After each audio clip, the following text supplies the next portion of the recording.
What's up, ladies and gents, and welcome to episode 286 of our League of Legends Top 5 Plays. For those of you that have joined our channel within the past year, you may not be familiar with who I am, but I'll try my best to explain what I can towards the end of the video. It's been a while, but I'm excited, so without further ado, let's get into our first play sent in from Oversharked on Malphite. A fight breaks out near Dragon, with Red Team quickly falling behind until Malphite comes out of nowhere with a flash ult on all 5, sniping Jhin with a seismic shard to pick him off so the shockwave can combo the remaining 3, providing that last bit of CC and damage to completely turn around the losing fight. Red Team run it straight down mid without any contention and take the game off of that crushing team fight. After a bit of style, of course. Tumbling her way into 4th place, we have It's a Smiley on Vayne, showing off some duo synergy with her support. We see them en route to mid lane when all of a sudden Vayne's attack move locks on Rengar, so she goes in and condemns him to the wall. Her target focus swap solution as she tumble dodges the incoming solar flare, using Summoner Heal and Thresh's box to kite away until Lucian goes down. A third auto procs the Silver Bolts to finish off the Rengar. She swaps to Leona, but on the minimap we can see Irelia on her way to join the fight, so Leona makes a break towards her teammates so they can regroup. Thresh lands the hook on Leona, exhausting Irelia as quickly as he can to allow Vayne to finish the kill before they turn their focus to the final boss. Lantern provides a shield and a small bit of distance, giving Vayne that much needed space to secure their 4th and final kill. Landing in at our number 3 spot, we have Twi'leks with some sick moves on the new Katarina. What starts with a recon mission to help Talon escape ends with a spree as Twi'leks picks up a couple of easier kills right off the bat. She's just about able to QE to Ahri when the charm lands, but thanks to the blade, she's able to double Shumpo for the triple. Now deep in enemy territory, she plans her next few moves, starting with a blade on the ground before getting rid of the edge and Night Shield, Shumpoing to Kalista and instantly ulting with Ignite, Shumpoing behind Rengar to dodge his Q, grabbing her blade while setting herself up for another juke before taking down Rengar for the Pentakill. Let's check that out in real time before we move on to our next play.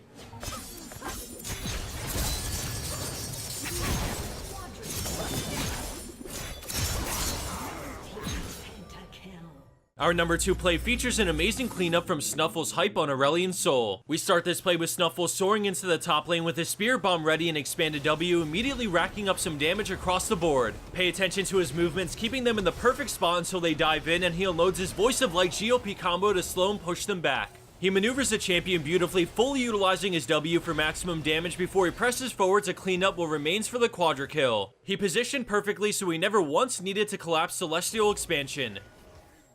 And for our number 1 pro play for this week, we have Feguo and LeBlanc with an impressive late game team fight. Fresh with home guard, she charges out of the fountain to help defend her base from the entirety of the blue team. She takes the outside track to avoid Zillion's bomb before double distortioning in, blinking out for a moment and then coming back in to proc her passive on all 5. The stretchy chain keeps Hecarim linked and a distortion finishes him off as she backs off from the Vayne with a blink back followed by a ghost. She approaches cautiously because her teammate Rengar is going for the back door, and thanks to the sigil, her chain bursts a Zillion before she rushes at Vayne for the quad. After dodging Alawi's E and landing the chain, it's GG because the sigil burst damage pops Alawi for the game-ending ace. Immediately following the team fight, her Kennen teleports to help Rengar do the final push and end the game.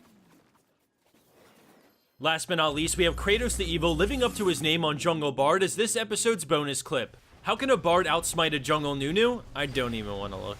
Real quick before I dive into an update, I just wanted to throw a quick shout out to the sponsor of today's video, Skillcapped. As Max mentioned a few weeks back, Skillcapped's really upped their game and the quality of their content is amazing. Anyone can do this, but if you head to their site and click on the upcoming tab, you end up here. This page gives everyone a heads up on what to expect within the upcoming days, and it's split into 3 categories. Here are some of the upcoming guides on their core courses, which kind of cover general topics such as split pushing, wave management, awareness, and so on. If you keep on scrolling down, you see that users of the site are able to vote on what course they want to see next, and the top 3 go straight into production. The same goes with champion courses, so usually I'd expect to find the meta champs here, but it looks like people are still riding off of that Crown Victor hype. I really think this part of their site is worth checking out, and they have a bunch of full-blown content that's completely free, so you can sample that as well while you're there. Check out the link at the top of the description box to take a look at some of the content for yourself. Alright everyone, I thought for a while about what I wanted to cover at the end of this video, but by the time I got here, I just decided it'd be best to give a short update on what the immediate future holds, and then possibly make a separate video soon so I can really dive into the details. First of all, hello and welcome to all of our new subscribers that have joined our channel recently. My name's Parv, I'm one of the co-owners of Potato Monster, and from 2011 until the beginning of this year, I commentated almost every video we had here on the channel. Earlier this year, I decided to take a break from commentating for some personal reasons and worked behind the scenes to lead our league team with Max as the commentator. As an aside, honestly, he's an amazing commentator, so I wanted to take a quick moment to give that man some praise. Alright, again, I don't want this video to be 10 minutes long. Well, Actually, that'd be pretty nice, but I'll keep this brief for now. It's nice to have you all here, both new and longtime fans of our channel. We hope you all enjoy the videos we make as we put our heart and soul into every one. Honestly, we're in a bit of a figuring things out phase, so I'm going to be hopping back in to commentate a bunch of upcoming videos. I'm going to be focusing really hard on getting more content out with the same quality we're known for. I'll provide any updates as we go on social media or at the end of these videos, so keep a lookout if you're interested. As of now, we're talking to Max about our next step forward together, so I'll include updates on that as well. It means the world to us now more than ever if you could support us with anything you feel comfortable doing. A like, sub, or share, anything you can do, it means a lot, so thank you to everyone for sticking with us, and we love you all. Thanks everyone for watching, and I'll see you back here next week for more League of Legends Top 5 Plays.